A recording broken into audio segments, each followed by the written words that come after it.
যারা নাফরমান, যারা ফাসিক ফুজ্জার, যারা অপরাধী গুনাহগার পাপিষ্ঠ, তাদের মৃত্যু একরকম হবে। আর যারা নেককার পরহেজগার আল্লাহওয়ালা নবীওয়ালা, এদের মৃত্যুটা একরকম হবে।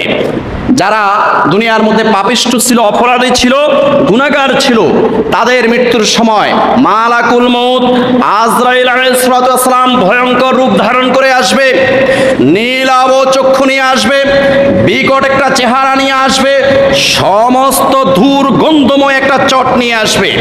রুহুটা বের করে ওই চটের ভিতরে ঢুকাইয়া তাহাতা ছাড়া সপ্ত জমিনের নিচে সিজ্জিনের মধ্যে নেওয়ার জন্য একটা দুর্গন্ধময় একটা চট নিয়ে আসবে। নাউজুবিল্লাহি মিন যালিক।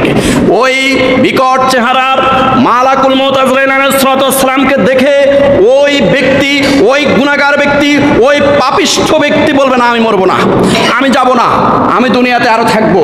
তার চক্ষু বড় হয়ে যাবে, মাথা এ পাশ থেকে ও পাশ করবে, জিহ্বা বের হয়ে যাবে, কলিজা শুকিয়ে যাবে। তার মৃত্যুটা হবে ভয়ঙ্কর রূপ।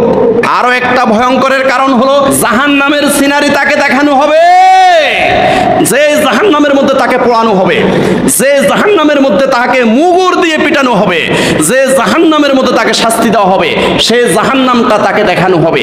এই জন্য সে ছটফট করতে থাকবে, কলিজা শুকিয়ে যাবে, মাথা এপাশ ওপাশ করবে, তার চক্ষু বড় হয়ে যাবে, তার জিহ্বা বের হয়ে যাবে কুকুরের মতো।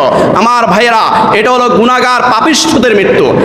আর নেককার পরহেজগার মুত্তাকি এদের মৃত্যু হবে, এদের মৃত্যু হবে একদম দুলার মতো। সুবহানাল্লাহ বলেন, আল্লাহু আকবার, আল্লাহু আকবার। এদের যখন মৃত্যু ঘনিয়ে আসবে, ফাইদা জা আজালুহুম লা ইস্তাখিরুনা সাআতাও ওয়া লা ইস্তাকদিমুন।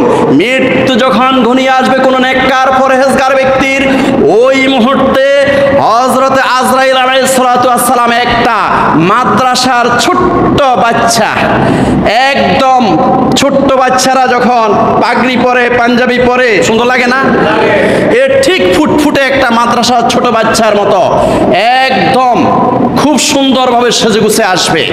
এবং যে জান্নাতের মধ্যে তাকে রাখা হবে, যে জান্নাতের সুখ শান্তি তাকে দেওয়া হবে, সেই জান্নাতের সিনারি তাকে দেখানো হবে। সুবহানাল্লাহ, আল্লাহু আকবার, আল্লাহু আকবার। এই জন্য রাসূলুল্লাহ সাল্লাল্লাহু আলাইহি সাল্লাম বলেন, তুহফাতুল মুমিনে আল মাউতু, মিশকাত শরীফের 1609 নম্বর হাদিস।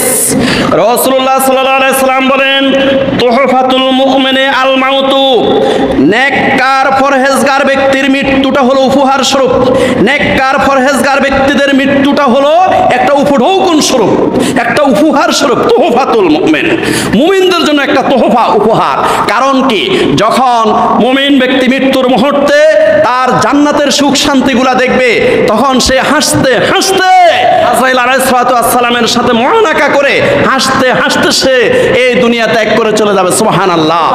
এই জন্য তুহফাতুল মুমিনে আল মাউতু, ওই নেককার পরহেজগার মুমিন ব্যক্তিদের মৃত্যুটা হলো তোহফা, এটা হলো একটা হাদিয়া। এই নেককার পরহেজগারদের মৃত্যুটা হলো একটা উপহার। আমার ভাইরা, এই জন্য আমাদের সার্বক্ষণিক প্রস্তুতি গ্রহণ করে থাকতে হবে। আমাদের জীবন, আমাদের যৌবন, আমাদের কাজকর্ম, উঠা বসা, লেনদেন, আমাদের চাকরি নকরি, ব্যবসা বাণিজ্য, সব কিছু আমরা আখিরি নবী মুহাম্মদুর রাসূলুল্লাহ সাল্লাল্লাহু আলাইহি ওয়াসাল্লামের আদর্শ মতো করতেই হবে।